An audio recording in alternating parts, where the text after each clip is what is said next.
Lovers Quarrel. It's a long, sustained quarrel. What's going on, world? Hey, everybody. It's your guy, TJ, Mr. New Cool. And it's your girl, Dani, your mentally misunderstood magpie. What the fuck is a magpie? A bird. That's very fitting. My favorite bird. Ha, ha, ha. Mark the calendar. The 1200th time you said that. Yeah. And welcome to another episode of Lovers Quarrel. We are always here for you most times. I know we weren't here last week, but thank you for being patient with us. But make sure that you follow us on Instagram at Lovers Quarrel Show. Follow us on Twitter at Lovers Quarrel 7 and email us your thoughts, concerns, headaches, heartaches, questions at loversquarrelshow@gmail.com. As always, don't forget, when we drop a new episode, we will also be venturing over to Clubhouse Tuesdays at 7:30 to engage in some dialogue, having a fireside chat with you guys about whatever we discussed within the episode or whatever's going on in the world or whatever is on your mind. So I wanted to make sure I dropped that in there as soon as you guys tuned in so you don't forget. And of course, we will remind you again before the episode closes out. But that is my spiel. How are you, my good sir? I'm living. Fair enough. All right. You ready to just jump on this elevator? Let's rock out. All right. I think you should go first. So I'm going up. Are you going down? I'm kind of in the middle. So I think you should. Go ahead. I'll start. Okay. Going up. So for me, appreciating the little things.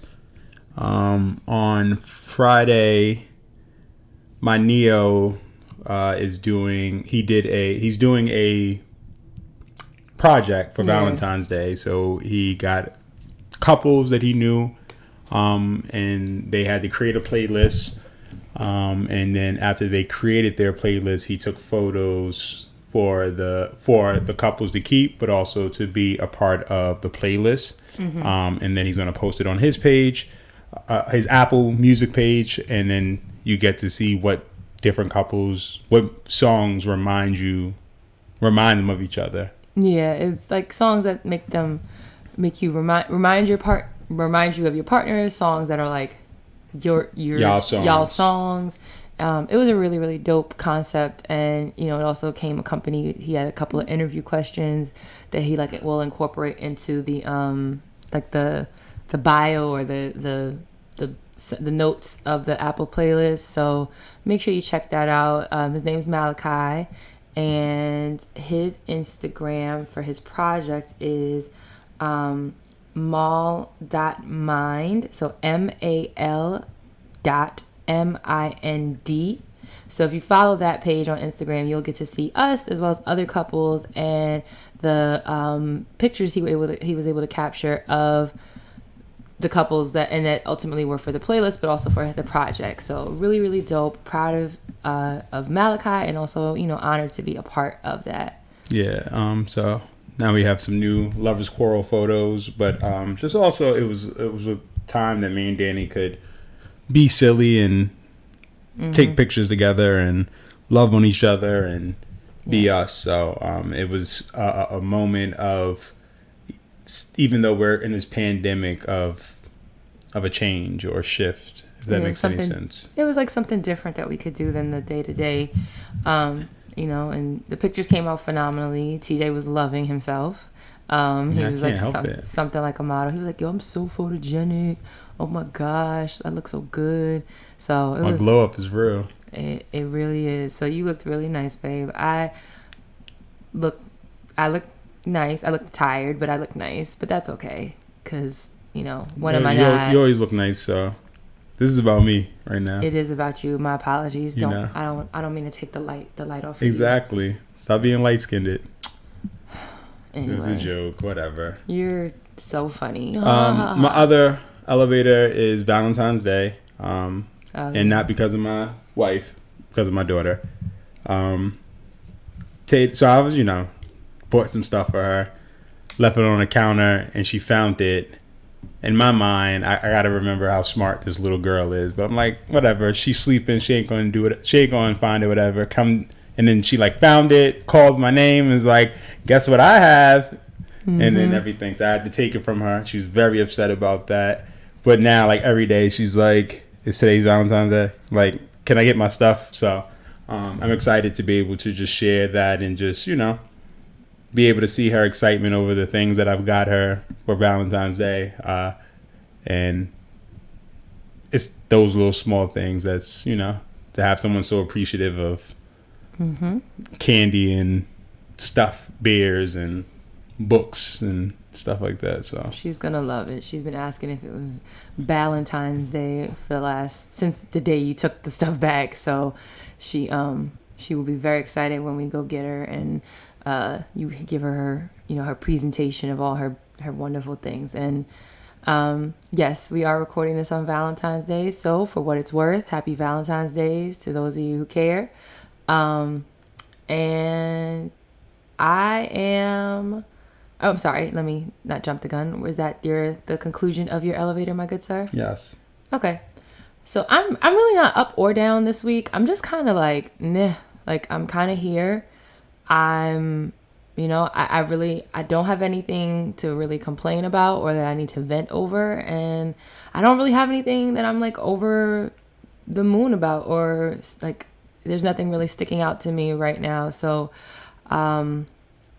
I'll take it I'll look at it as a glass half full type of thing where, sometimes it's okay to be in the middle, and you're just like, nothing's spectacular or nothing really out of the norm is going on, either good or bad. So, not to disappoint, but there's just some days or weeks where you're just kind of like, yeah, and that's where I am this week. So I don't know.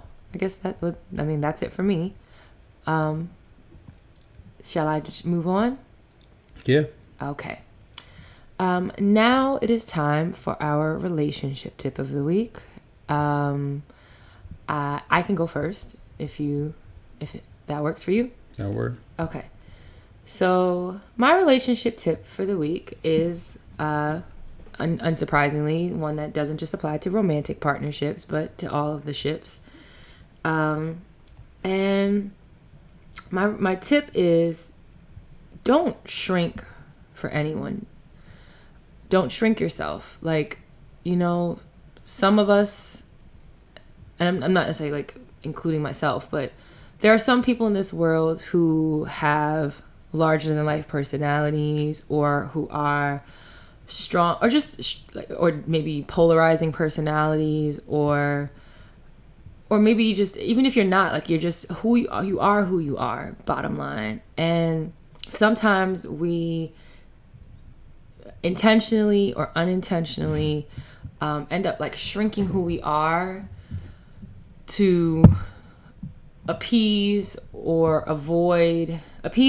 or avoid conflict with others, or somewhere in between on the spectrum. And it's something that I have often participated in.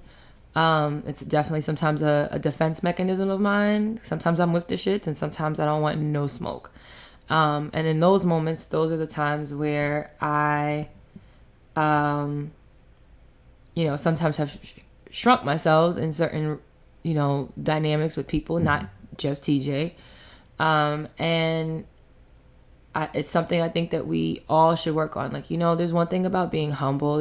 It's another thing about being, receptive to others, and you don't want to overpower others so that no one else can get a word in, or no one else feels like they have a space when they're in your presence. But at the same time, don't shrink who you are for anyone, so because ultimately you're doing yourself a disservice, I think, when you do that. And that is my relationship tip. Where are you at, Mr. New Cool? My tip is, make sure you say what you want, what you need. And mine is based off of, Dani had plans for us to do something romantic last night, and somebody, a work-related situation came up. I asked Dani, whatever we had planned, what time it was, because they wanted us on for a certain time, if it was okay. And instead of her holding her ground and saying, no, I need you for whatever, she was just like, oh, it's okay. And then midway through, because I thought it was like more of a surprise, I found out it was like for us to cook dinner together, and she robbed me of that opportunity. So that's a strong word. Okay, if you say so. Okay, go ahead. You can. This is mine. This is my interpretation to the situation. Okay, that's why I said go ahead. So, because if the story, if it was the other way around, I'd have been like, I need you to be present by this time. So that would have let me know that it was, I need you to be a part of it. Okay. You didn't give me that opportunity. I told you whatever, and you was like, oh, it's okay. So you made it seem like. Go ahead. No, I'll let you finish, and then I can give my perspective on that, and because I understand where you're coming from. Because I specifically asked you, was it around the same time you said it was? I said, was it something that I needed to be present for or whatever? And you told me I can go ahead and attend whatever they were asking me to attend. Yes, I did. So, but technically, no, I wouldn't have been able to attend, or I could have attended later. Like I could have. Ultimately, all I'm saying is that situation just made me say, like, if you have plans and you need someone to be 100% active or whatever the case may be, say it. Like, don't think you're doing what's best for that other person because, again, you had something planned. So, well, yes, it's a learning curve, and just. Not to debate with you or not to argue with you about it, but from my lens, you asked me. I said I think I brought up that I had something planned, and then maybe a little bit later after that, you were like, you had a work related thing that I was asked to be a part of. So, based on my previous experiences with things with work related or whatever, I'm like, work is obviously really like is a lot going on. I didn't know the type of call it was on because you're on a lot of calls for work. So I looked at it as like, okay, this was supposed to be like a couples cooking class, but if he has something going on for work, I can still. Was it a surprise couples cooking class? It was. Well, it was because you didn't tell me what it was. Well, yeah, because you also wanted it to be a surprise. Because I thought it was a surprise. Well, and typically, if I ask questions, instead of you holding out, you would just tell me because you don't want to play whatever game. Well, so in my mind, and that was what I thought I was doing. I thought I was holding out, but then I was just like, I'll pivot, I'll adjust, and instead of it, if he's done before the class over, he can join me, or if he's not, then I will have still made this like really like kind of fancy dinner for us for Valentine's Day. So again, you took my decision away from me by not giving me the opportunity to understand that I needed to be present. Okay. You made the decision for me. Okay, and I made the decision for you, thinking that it was something that you needed to be on, and then and knowing like the history that is like your need to be present for certain calls and stuff like that, and that they have that your job have calls all type, like it wasn't like, it's not like there's not calls that you have at 9 p.m. or on weekends, so it wasn't like, oh, this is like not normal. So I can kind of say like, it didn't occur to me that this wasn't something that was like arguably like mandatory for your attendance. So if that was the case, and then I do tend to sometimes cave when you push back with surprises. So instead of saying like... So if you were in active labor... I would not... If I was in active labor with a kid, then it would be a totally different situation. But if they're saying that the baby won't be here for the next 12 hours or whatever, then I can go to work, right? I can go about my regular day to day because... Well, if I was in active labor, we wouldn't have 12 hours. But I'm saying, like, if I was in labor, and that might be a stretch. Like, I think that is not necessarily the best example. Like, that's what I said. Yeah. It might be a huge stretch, but My thing is... I was trying to be accommodating. I know, but accommodating would be telling me, no, I need you for this time. And then I could have said, send me the link and I'll come on after or whatever the case may be. Like, if it was mandatory, I would have been like, Dani, I would have reached out to you and said, Dani, this thing's mandatory. Can we reschedule? Okay. Well, that's my tip, so. Well. All right. So now it is time for our Black History Fact. And we are still knee deep in it being Black History Month. So make sure that we celebrate all day, every day, all things Black, because Lord knows we could use it right now.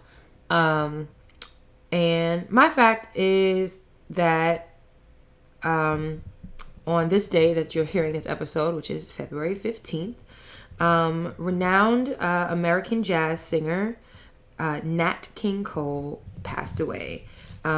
He was born in March of 1919 and was, professionally, was a professional singer, was known all around the world, and had one of the he has pretty iconic voices, as far as like those like old like crooner type songs and things like that. He's also father to the late Natalie Cole, who was a more, I guess, even though it was probably like 30 years ago, but still like a more present day singer that some of us might be familiar with, and he was her father. But yeah, so Nat King Cole passed away on February 15th on this day in 1965. And that is my Black History Fact. What is yours? My Black History Fact is that Huey Percy Newton, most people call him Huey P. Newton, was born February 17th, 1942 in Monroe, Louisiana. He is one of the co-founders of the Black Panther Party. So, yes, Judas and the Black Messiah is on our watch list. Yeah, I don't think they talk about him. Oh, because it was more about Fred Hampton. Yeah. Yeah, I don't know. I mean, we have to watch and see, but I mean, they were the co-founders, right? Yep. So, well, Fred Hampton wasn't one of the, it was him. It was Huey P. Newton and Bobby Seals. Oh, okay. So Fred Hampton came after. Yeah. Well, he may. I'm guessing he was one of. I don't know the story well enough, so I can't tell you exactly. Okay. No, that's fair. We can look it up, and so versus speaking out of turn, but still dope fact. Huey P. Bobby Seals, Bobby Seals, Fred Hampton, obviously all important revolutionaries in world and American history. So yeah, that is our Black History Facts for this week. And last but certainly not least, TJ is going to present me with our word of the week, which I will attempt to spell correctly. I do, as you recall, my streak came to an end. Last episode we posted. Let us see if I can redeem myself. The word of the week is trichotomy. Trichotomy. A division into 3 categories. Trichotomy.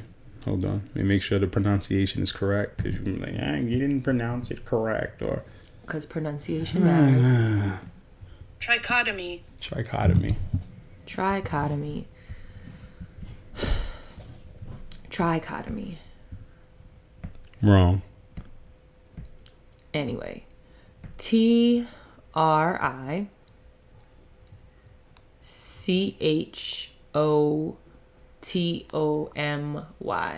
Trichotomy.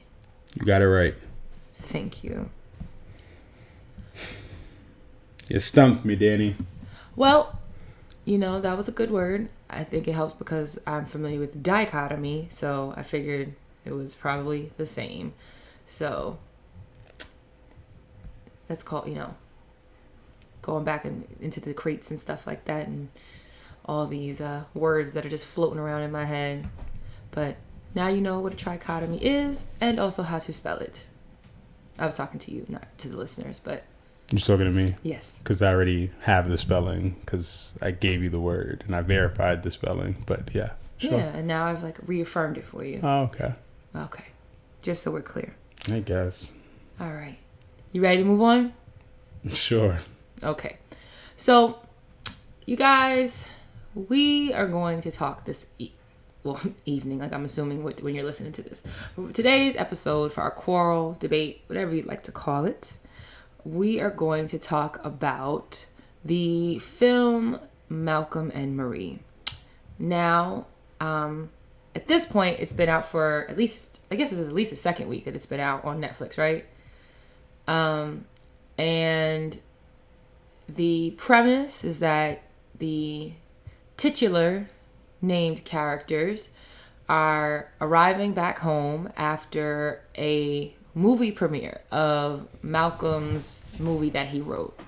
And then they spend the next almost 2 hours arguing and sort of making up, and then arguing, and then sort of making up, and arguing, and sort of making up. So TJ and I kind of have similar views of the movie in some aspects, and then different in others. And so we're going to kind of talk about that today. What was your overall feeling about the film? That they had toxic traits. Mm-hmm. I didn't doubt that they loved each other, but maybe they loved each other in the ways that they didn't need the love. That makes any sense? Mm-hmm. Like, they have love for each other, they love and respect for each other, but you could tell that they have stuff that they hold on to, and they use each other's negative qualities against each other, like, to win. Yes. I thought it was, so like I had posted about it when we like initially watched it, and I said that I thought that the film overall was good, but it was like exhausting to watch, because to watch people like argue for an hour and 48 minutes or however long is just that, exhausting. And but it did, remind me that, sometimes in some relationships you have these like really long drawn out arguments, and people say things that they maybe mean in the moment but don't mean overall, and people use the things that you've confided in them about against you, and you think that it's like a boxing match, really. It's like you think that the fight is over in like the 4th round and you guys have gone back to your respective corners, but then somebody the bell rings and somebody comes out the gate swinging again, and then you pick back up, and it's truly exhausting. Like, it's exhausting to watch, and it's exhausting to have participated in something like that. And but so when you watch other movies, do you feel like it's exhausting? Like, because to me, like, it wasn't exhausting to watch. It's like, that was the movie. Like, watching two people, like the entire focus of the movie was centered around this argument that this couple is having. There was no other plot points. There was no other perspectives. There was nothing. So like, to watch two people, like if I was in a room with two people arguing for 2 hours straight, I would find that exhausting, because it's like, okay, it's not the movie itself, but the concept of people going back and forth. But I don't know. I think for me, it's like, that's reality. That really happens. It does, and it's exhausting. When me and you have argued on end for a long time, I get exhausted. I guess. I find it exhausting, because like, who wants to argue for hours on end? And I think that was why I said what I said. Okay, I wasn't taken away with what you were saying. I was just I was asking for clarification purposes. Okay, and I hope I succeeded in clarifying. So I think, but I do think like their relationship is obviously like, there's a lot of toxic, behaviors on both of their parts. And I think, and correct me if I'm wrong, like maybe you and I disagreed on what I said, like they arguably like don't really belong together, or they really need to be like in therapy. And so like, that's kind of what, like, if I look at those characters, because some of the things that were said are things that like I don't know how you can like continue to be in whatever version of healthy looks like for Malcolm and Marie and be like and consider that like a healthy relationship. Like how does that doesn't seem like that would be the case with the things that were said and the boundaries and the lines that were crossed during that movie with what they were saying to each other. I mean, I feel like I can agree to disagree. I feel like when you're that close to people, sometimes you say things that can be could be considered inappropriate, or you say stuff that could be considered being mean. I think in relationships, you, at least starting out, right? It's like when you start having arguments, it's not always about arguing to hear each other's point, but arguing to win. That's true. And that's what it seemed like. It seemed like they were arguing, and then each one was trying to take a deeper dig and then realize, oh shit, I didn't mean to go that far, or damn, I didn't mean, you know what I mean? But it's kind of like once you said it, now it's fair game. Well, yeah. And then to that point though, then do you think that they really like need to be together? Because I didn't get who am I to tell someone else what works for them and what doesn't work for them? You know, I mean, but just we're giving the watcher. Opinion. Yeah. As a watcher, I wouldn't want to do it, but I learned from it. It made me say, like, next time I have an argument, you know, be more mindful of the things I'm saying, because once you say it, you can't take it back. Yes. And I'm sorry, before we go on, I do want to like give like a just in case a like spoiler alert, because I know there might be some people who haven't seen it yet. So if you haven't seen it yet and you don't want any spoilers, just know that we might end up talking about specific plot points. So just as a fair warning. And I think that, like, I know it's not who are you to tell or whatever, but like, would you, if you knew Malcolm and Marie in the real world, like, would you think that they are even resembling like a healthy couple based off of that? If we're talking about based off of that 2-hour part, of course we're going to say no.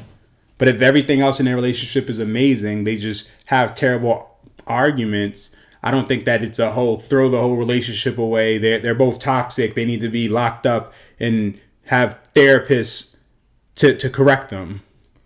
What if they go to therapy, they do all that stuff, and they still find that this is what's helpful for them? Now what? Well, I didn't get from the film that they found it helpful. That's why they kept coming back at it, at the situation. And then I also feel like if you're going to try and stay with somebody, especially like if you're going to try and stay with somebody, like, and you're having that level, like, everybody doesn't argue like that. Like, arguments happen, but like, I think sometimes we think that everybody argues in that manner, and everybody doesn't do that. Everybody doesn't go for the jugular. Everybody doesn't go below the belt every single time. And I think that, like, you know, yeah, if we look at, this is a snippet of a fake fictional couple's lives. So yeah, while we can't, if we look at through the lens of like, this fictional couple is just 2 hours out of their entire relationship that they've been together, I think it was like, I guess like 5-6 years they kept kind of referring to, it's still like indicative of it being like problematic, that it's that much venom, it's that much like resentment, it's that much frustration, it's that much all of these things. And so in the very least, like, even if they have all these wonderful times, because they did have moments where they were like kind of loving on each other in the movie too, but then they would always circle back to the point of to the different layers of their argument. To me, it's like, okay, at the very least, they need to be in therapy trying to work that stuff out, because it's not a healthy way to constantly to do that. That's not healthy. And when you say therapy, you mean as a couple, separate, both? I would say both, honestly, okay. Because he had his hang-ups. She obviously had her hang-ups, and then as together, because they use off each other. Like, I can look at that film and be like, there wasn't like a clear like, this person's the good guy, this person's the bad guy in the argument. It's more like they're both like victim and villain in different ways. And you know, I think that when you are in that, having that dynamic, whatever, like, you need to kind of work on yourself, and you need to work with each other to do better or to be better, because otherwise, like, how is that like that? And we never even saw we never even saw the argument be resolved, right? There was no resolution to it. They just went to bed, and that happens a lot too in arguments and in relationships and stuff like that. But the thing is, like, if there you're someone who believes that going to bed is helpful. Sometimes, yeah, and I think opposite. So I think so. I think sometimes because so for me, sometimes going to sleep because you don't have the bandwidth and. Well, yeah, because you don't have the bandwidth, or because you're like physically tired. Like, so everybody's different. But for me, like, if me and you have had arguments that have been like long and drawn out before, and sometimes I get physically tired. So then it's just like we're talking in circles, and it seems like, okay, let's sleep on it, and then that way, once you're rested, once you have time to let cooler heads prevail, then you can come back to it. So I'm never like, let's not come back to it. I'm just like, let's take a break. Like, let's take a 6 to 8 hour break and go to sleep, so that way when we come back to the conversation, we'll be maybe in a better headspace because we won't be so amped up, or we won't be so exhausted from arguing. Because arguing, and you may not find that way, but for me, and I think I might be in good company, like, arguing can be truly draining. It can be. I'm not saying, but obviously if you're having an argument about something, it's you're trying to find a solution, hopefully. And that's why people argue. But then what happens if you're not finding a solution in that moment, or in those moments? Like, there's 2 hours have gone by and you're still... If it's 2 hours and you both mutually agree, let's separate so that way we can figure out and come back, that's different. That's different than saying, I'm exhausted, so I'm going to go to sleep. Fuck how you feeling. It's about me, so I'm going to sleep. Okay, but then what if that person, like... If that person who's exhausted, like, what if they don't have anything else to add? What if they don't have any, or what if they feel themselves like, okay, I'm tired, or I don't have the bandwidth, or I'm exhausted, so now I'm going to start saying, like, shit that's nasty or mean or rude to just try to end the argument, or to make the person, like, to hurt the person to walk away. So you're making the choice. You're saying, I'm exhausted, and because I'm exhausted, even though that person is not exhausted, let me become mean now, so that way they'll want to end the fight. So you're choosing to be nasty. Some people do, and some people. Okay. But I also said, what if the person literally, like, stops talking? Like, I'm exhausted. You don't want me to go to sleep or go to bed. I think that couple needs to figure out what coping mechanisms work best. What best for them. I think that's the thing. Again, you can still go to therapy and all other stuff, but obviously as a couple, y'all have to figure out what methods work better for you. But for me, preface, if you're like, you know what, this, I can't do it right now, I'm too exhausted, I need some time, that's different than you just falling out or saying, you know what, I'm gonna say some really mean shit so that way I can end the conversation. Yeah, I don't think that that's a good thing either. But that's what you just said. What I said it in response to, you were like, kind of like you were saying, like, you don't like, basically I felt like you were making the implication that, like, it's wrong for the person who's saying, like, I'm tired, like, let's go to sleep, let's sleep on it, to do that. And I said in response, I said, well, okay, is that if you would you rather have them go to bed, and because they're tired of arguing, or they don't have the bandwidth anymore, or they think they'll be better in the morning, would you rather have them do that? And you feel like that, you said like that, you felt like that would be like inconsiderate to a person who's not done making their point or not done arguing. So my point was, would you rather them do that, or would you rather them start just saying like vicious stuff or rude stuff in order to end the argument, or just still stay awake or stay up and not go to bed, but just sit there and not respond to you? Because like I said, both. Because I think those are like also both like very unhelpful behaviors. And so like to the point with the movie or whatever, like they went to bed, but it was just kind of like out of like, I think, mutual exhaustion or whatever. But you didn't see the movie end with them having some type of like, recap or talk about it or apologies or anything else like that. But what we saw most of was people who were like hurt, and once one person got hurt, the other person tried to hurt the other, like tried to one up the hurt, is what I feel like. And I don't feel like that, like, while I can say that we've been in situations where you and I have said things to hurt each other's feelings before, or whether intentionally or unintentionally, but I also think that like you have people who need, like, sometimes you need assistance with that, or like, you know, and again, there's a whole backstory to the two of them that we didn't see. It wasn't captured on film, but it's like, if they don't have that mutual respect or love for each other, like, they need help to work on that, because obviously what they're doing isn't working, because otherwise, if it was, they wouldn't have gone for the jugular, and they wouldn't have gone so below the belt in certain ways that they did in the film, you know? And like, or, you know, sometimes even though you've been together with somebody for a long time, or you've been through a lot of like heavy stuff, like the two of them had been through in their course of their relationship, that doesn't always mean that you're still like meant to be together, or you're good for each other. It could, like, and sometimes those types of arguments that you saw in Malcolm and Marie are like indicative of the fact that they don't, you know,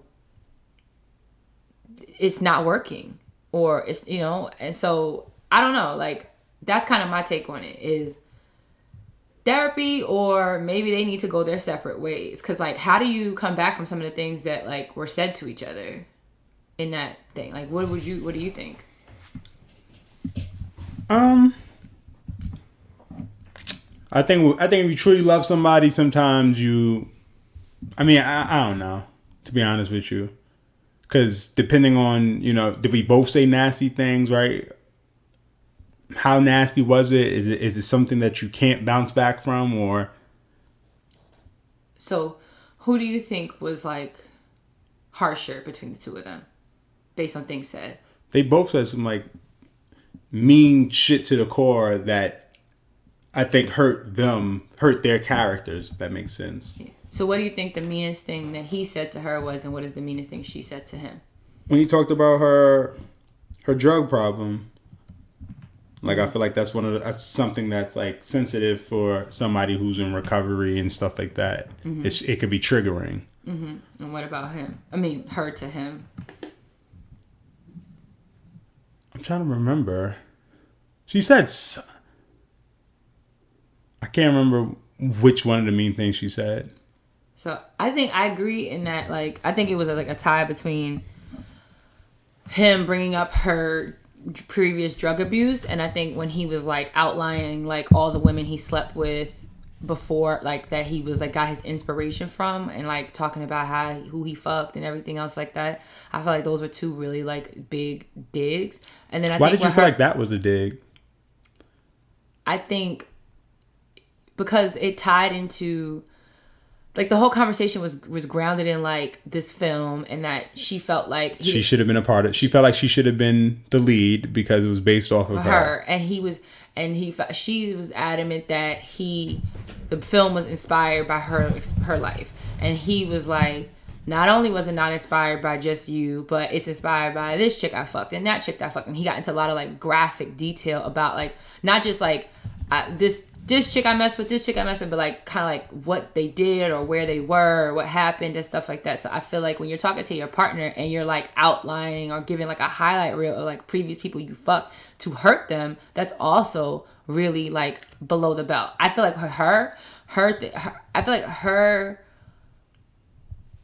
her vicious side of it had a lot to do with like attacking him as far as like his craft, like him not being good at the thing that he's like most passionate about. Because like when she kind of was like saying like you're no, like he was getting these comparisons like from different like critics and stuff like that to other famous like world renowned black directors and writers, and she's like, she kept coming, like not kept, but like one of the biggest digs I feel like she took was like, you're not like them, you're not even from them, you don't have like the struggle in you don't have anything, like your parents are well off, your sister's an engineer or some shit like that, like kind of coming at his authenticity, right?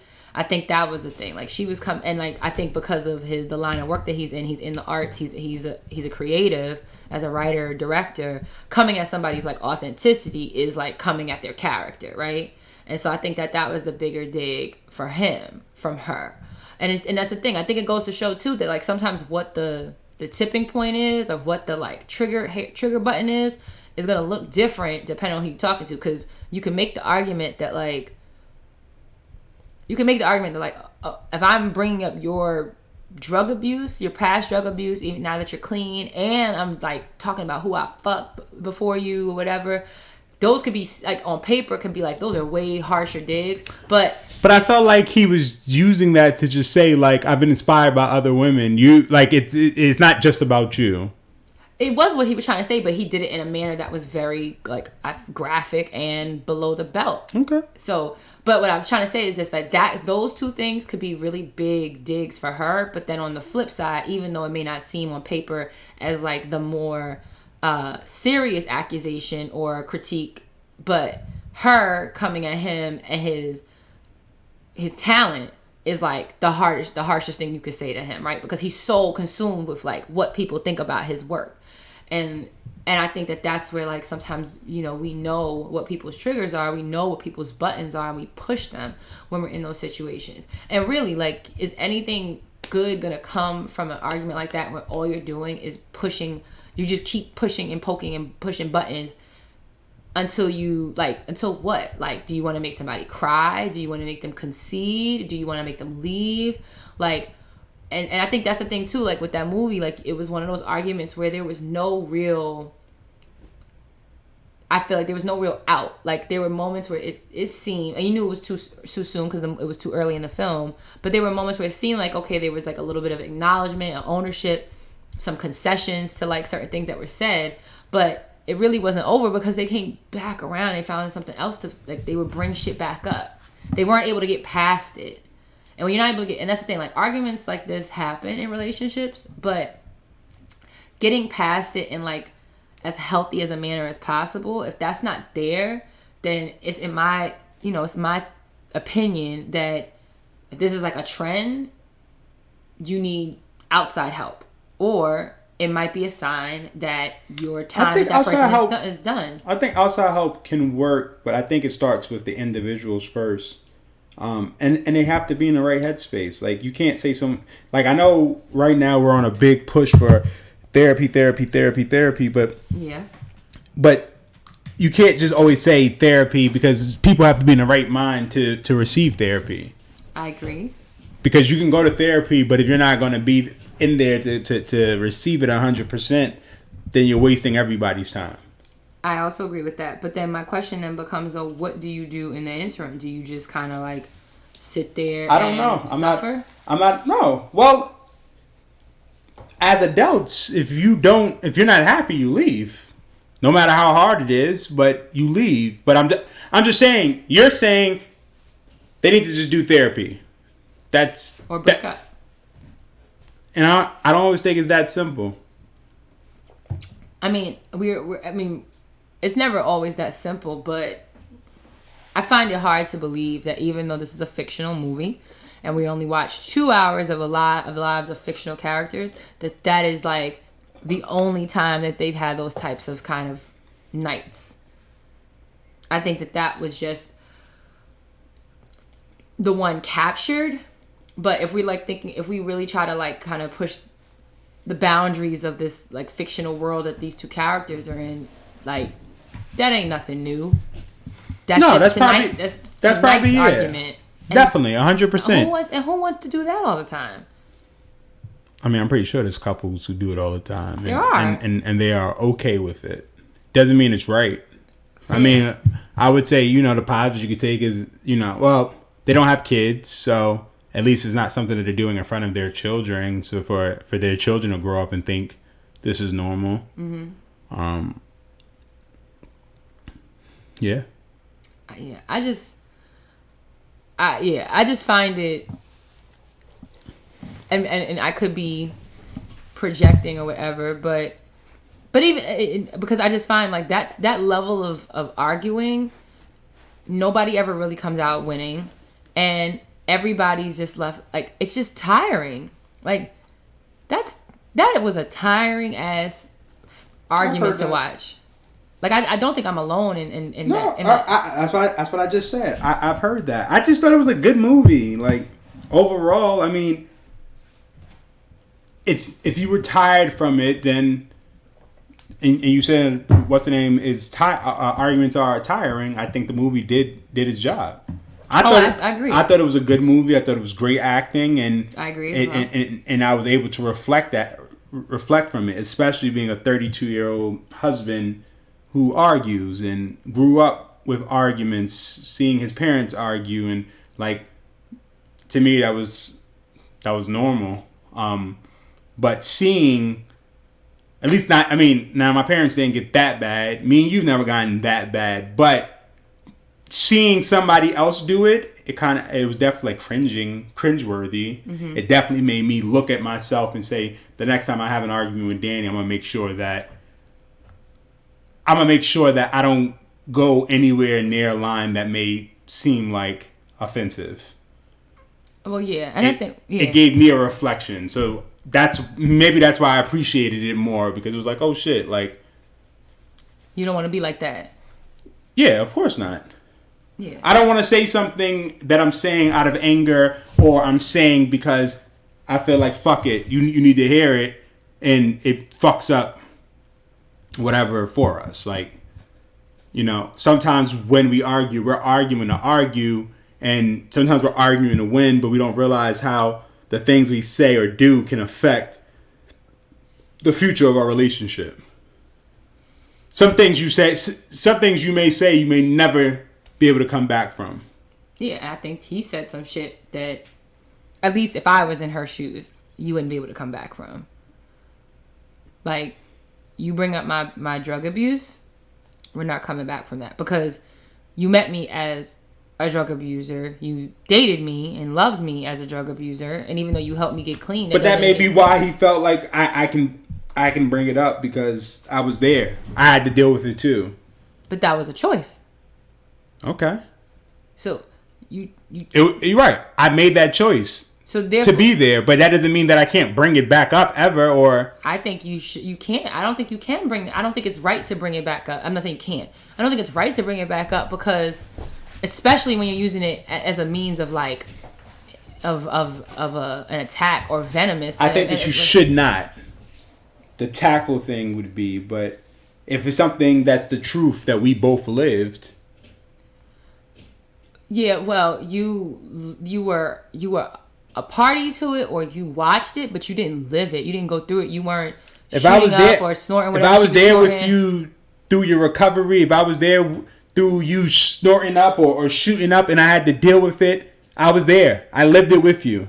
Okay. You can't negate the fact that somebody had to live through it. You can't, but I can give you that, but I think it's still dead ass wrong to then throw that time in somebody's face when you're in the middle of an argument. It's not like you're worried about them and you're like highlighting like how they need to continue to like stay on the straight and narrow, or they think that they're gonna backslide or whatever. Like, that to me is like one thing, but it's like we're in the middle of an argument and you're saying that to go below the belt because it's something that I am truly sensitive about or insecure about or whatever. Like, that is whack. Like, that is, and that's abusing the trust that this person had in you when they were going through the most difficult time in their lives. Like, that's the thing. Like, you can't, like, talking about people and like talking about people's sobriety or people before they got sober, and in order to win an argument is like the lowest you can go.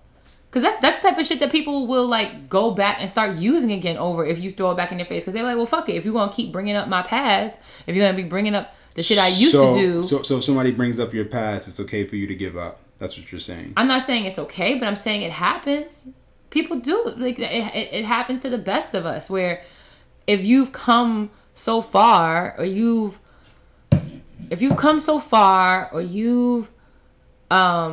changed, right? If you've truly changed, and someone that you love and care for, that you confided in, that you took, that knows your darkest secrets and stuff like that, turns around and uses them against you in the heat of an argument, that means that like that's some type of shit that can like break a person or make them feel like their success or their growth is for naught, because like the person that was there with me in the trenches while I was going through the hardest time of my life is still judging me.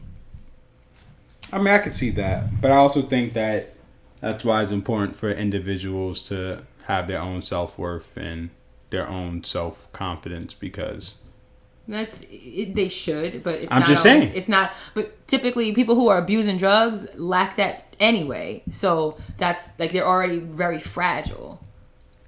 And it's like if you're gonna you know, like, it's like, you know where the cracks in the glass are, and then when everything's good, you do everything you can to avoid those cracks in that person or to mend them. And then when shit is going left, like an argument like they were like Malcolm and Marie were having, you start tapping on those cracks in order to shatter them.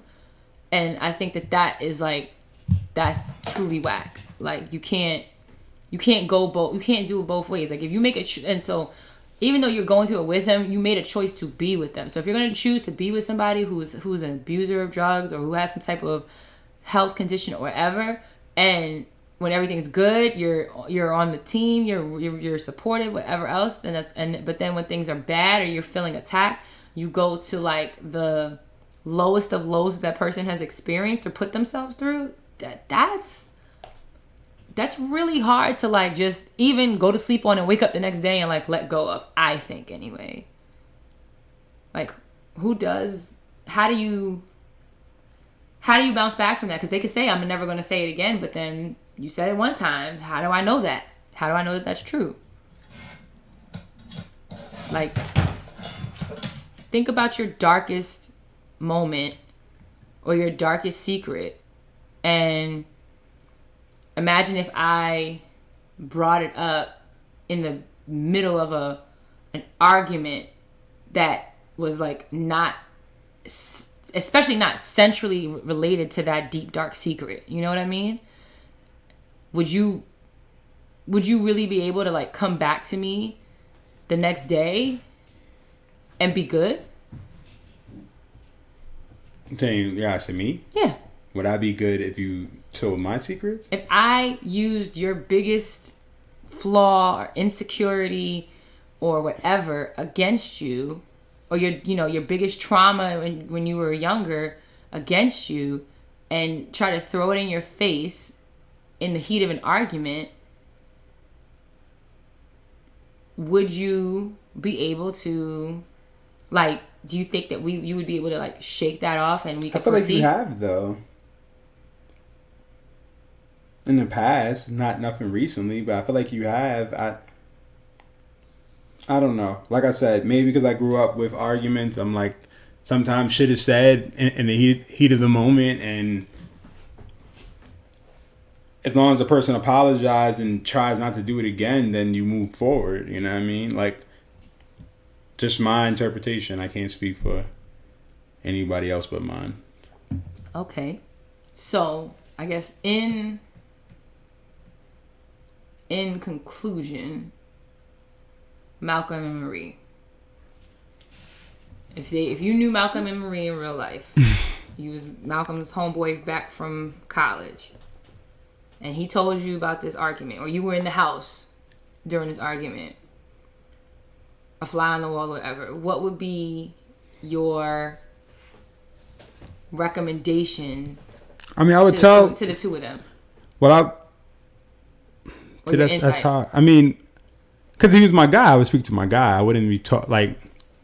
Okay, so let's say you knew them both. Like, you met them. If I knew them both, I would tell them that I would tell them that what they're engaging in is unhealthy, and that they need to find better ways to communicate, and that if they aren't in the mood to, like, we instituted timeouts, maybe they need to institute those things.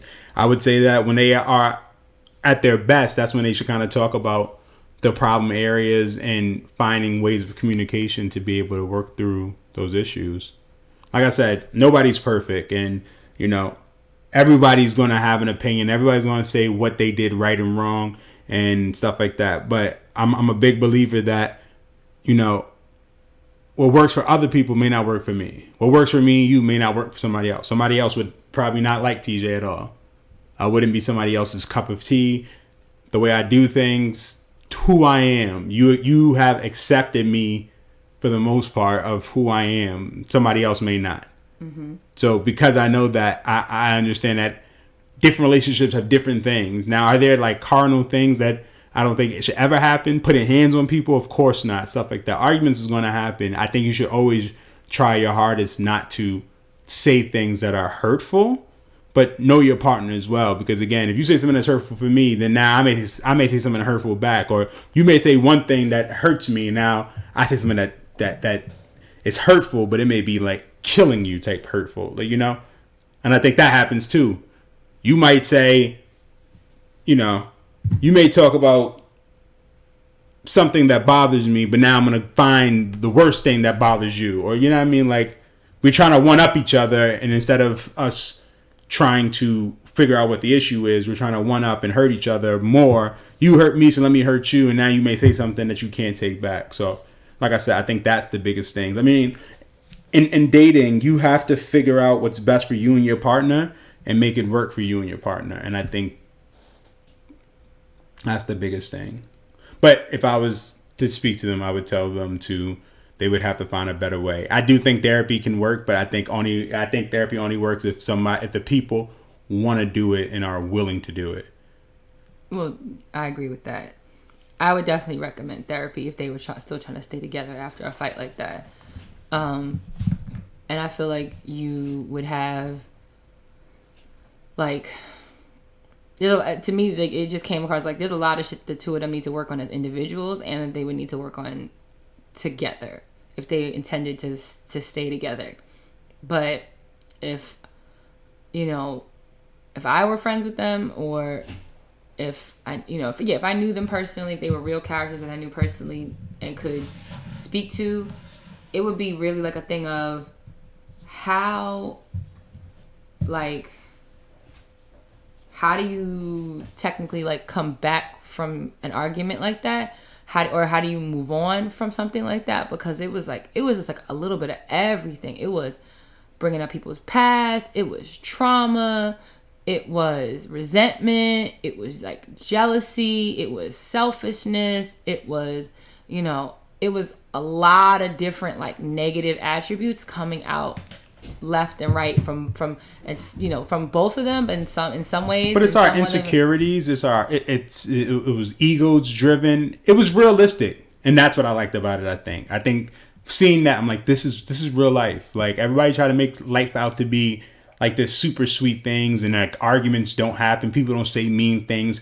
People don't go too far and shit like that. We live in a world where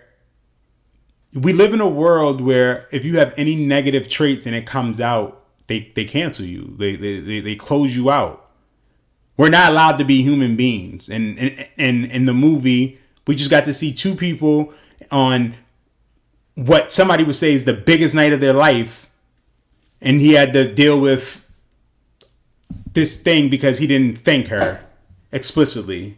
And because he didn't thank her explicitly, it brought back other things. But then you peel the onion, and it's not that he just didn't thank her. It was that she felt this was about her. Mm-hmm. And that she should have been playing the role. And then you unpeel that and just kind of see other, like, so that's the thing. I mean, ultimately, what it really comes down to, I think, is just communication. Mm-hmm. As couples, as friends, as people, we have to learn how to communicate. And what we have to also understand that communication, everybody should be able to communicate. It doesn't matter if you're the CEO of a company or you're a homeless person. We all are able to communicate, and we should all have respect for one another. But as people, we don't, We do shit based off of tears and stuff like that. Sorry, I know I'm going over, but like Little Baby posted something about if your net worth is 0 to 500,000, you're poor. And it's just like, why?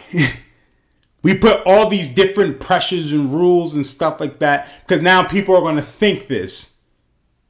People are going to think that, if I make $500,000, I'm considered poor. Mm-hmm. And that's not the case at all. We as people just need to live our life. We need to live our life for us and stop worrying about society and what other people may think and everything else. Mm-hmm. Is truly how I feel. And we got to learn how to communicate better. And communication is again, speaking to people. Being polite costs you nothing. I always say that. If I'm walking in the street and I see a homeless person, you know what I say? Hello. Mm-hmm. I acknowledge everybody because at the end of the day, I don't know what anybody's going through. And it's not. And again, it just costs you nothing to be nice to people. It doesn't, but it's harder when those people, those same people. It's also easier to be nice to strangers because you don't owe them anything. They don't owe you nothing. You don't know them. They haven't had an opportunity to transgress against you. So I think that like you're right, but I think in the concept of this situation, like it does get harder once the closer you get to somebody, because when you do disagree, you have arguably like a bank of things that you can bring up. Not to say that everybody does that, not to say that everybody should do that, but it becomes so then if that's the case, then everyone should, before you get into like relationships, friendships, any of that, y'all should maybe having a discussion about how to handle arguments should be something that everyone discuss. Yeah, what's your argument style? How do we deal with arguments and conflict? Yeah. A conflict resolution. That would be, I think, a good conversation that people should have in the beginning. Is like, because like how do you? It's almost like how do you fight? Like how do you argue? How do you handle conflict? Do you address it head on? Are you passive aggressive? Do you avoid it? Do you go below the belt? Are you always like in the moment? Or like it really? I think that it is something that you can have a conversation about, and really should have it relatively early on, so that way you know that person's style and you can say like, okay, these are my triggers, or these are the things that I do when I tend to be upset, so that way you can move accordingly. I can definitely get with that. Sound good? Yeah. So well, I would say is, if you're gonna watch the movie, it can be toxic. Mm-hmm. My wife is going to say it's exhausting. But I think if you're willing to go to watch it with an open mind and just, watch it for its acting. And see what you take from it. Yeah. Or what you'd rather leave. Yeah, I just think I think it's a great movie for couples, especially those who argue, just so you can kind of see how you may look.